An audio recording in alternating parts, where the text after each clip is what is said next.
বন্ধুরা, আবার আমি চলে এলাম তোমাদের কাছে চিকেনের একটি নতুন রেসিপি নিয়ে। রেসিপিটার নাম হচ্ছে আম কাসুন্দি চিকেন। আম কাসুন্দি চিকেনের জন্য আমি নিয়ে নিলাম দুটো আম মিডিয়াম সাইজের আর কাসুন্দি। দেখো এবার কী কী দিই আমি এর মধ্যে।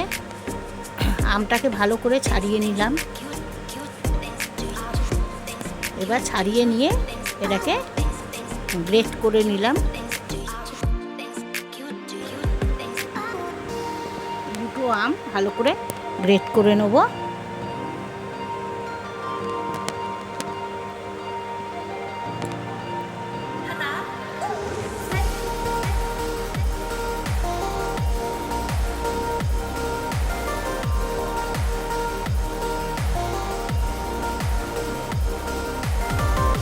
আমি চিকেন নিয়েছি 750 চিকেনের জন্য আমি এরকম মিডিয়াম সাইজের দুটো আম নিয়ে নিয়েছি।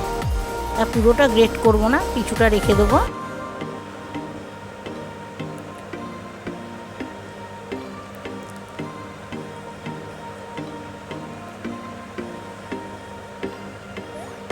তারপরে এই মধ্যে আমি একটুখানি অল্প একটু নুন নেব, নিয়ে এটাকে ভালো করে চিপে তার আমের যে রসটা, টকটা বেশি টক হয়ে যাবে, না হলে চিকেনে যতটা সম্ভব জলটাকে চিপে বার করে নিতে হবে। জলটা চিপে দেখুন বন্ধুরা, জলটাকে চিপে বার করে নিচ্ছি।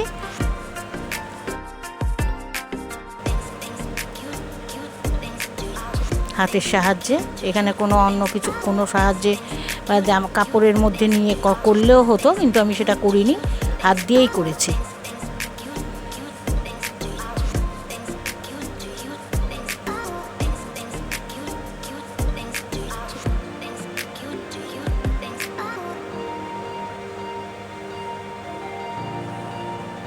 দেখুন বন্ধুরা কতটা রস বের হলো কাঁচা আমের থেকে। দেখুন বন্ধুরা কতটা আমের রস বেরিয়েছে। যতটা পারলাম চিপে নিলাম, নিয়ে এক জায়গায় রাখলাম। রেখে এবার চিকেনটাকে ম্যারিনেশন করতে হবে। তার জন্য নিয়েছি একটা বড় সাইজের পেঁয়াজ, একটাই নিয়েছি বড় সাইজের পেঁয়াজ, 5-6 রসুন, 4-5টা কাঁচা লঙ্কা আর গ্রেট করা আমটা দিয়ে ভালো করে মিক্সিতে পিষে নিলাম। মাংসের মধ্যে নুন, হলুদ, জিরের গুঁড়ো, কাসুন্দি, আম বাটা, সর্ষের তেল, লঙ্কা গুঁড়ো সব কিছু নিয়ে এবার এটাকে মিক্সড করতে হবে।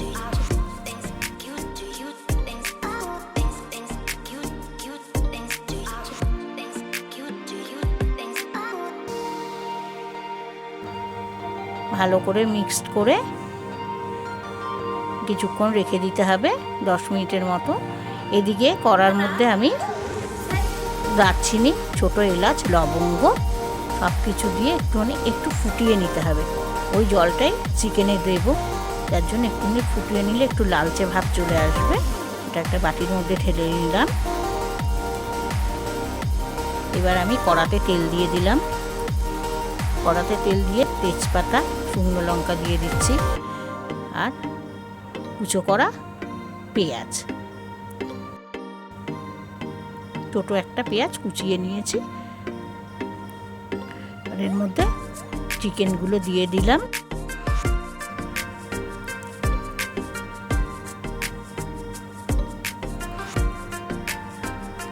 চিকেনগুলো দিয়ে এবার এটা নাড়তে হবে। খুব অল্প আঁচে নাড়তে হবে, নাহলে লেগে যাচ্ছে। খুব অল্প আঁচে করতে হবে এটা।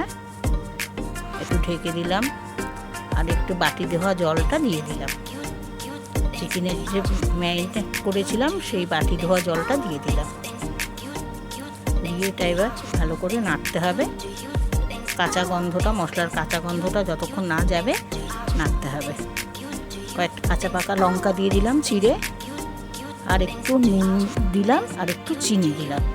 তখন ম্যারিনেট করার সময় নুন দিয়েছি, তারপরে আমের যখন করলাম, রসটা বার করলাম, তখনও নুন দিয়েছি, যার জন্য অল্প নুন দিলাম। আর তার সাথে একটু হালকা চিনি দিয়ে দিলাম, তাহলে স্বাদটা ঠিক হবে। এবার ওর মধ্যে আমি সেটা দেখানো হয়নি, আমি এই জলটা যে ফুটিয়েছিলাম দারচিনি, ছোটো এলাচ আর লবঙ্গ, সেই জলটা আমি দিয়েছি, সেটা দেখানো হয়নি। সেটা দিয়ে মাংসটা ফুটিয়ে নিচ্ছি। ফুটিয়ে নেওয়ার পর এবার দেখুন বন্ধুরা, একটু ঝোল ঝোল রেখেছি, একদম কষা করিনি। রেসিপিটা যদি ভালো লেগে থাকে কমেন্টে জানাবেন, সাবস্ক্রাইব করবেন। পরের ভিডিওতে আবার দেখা হবে।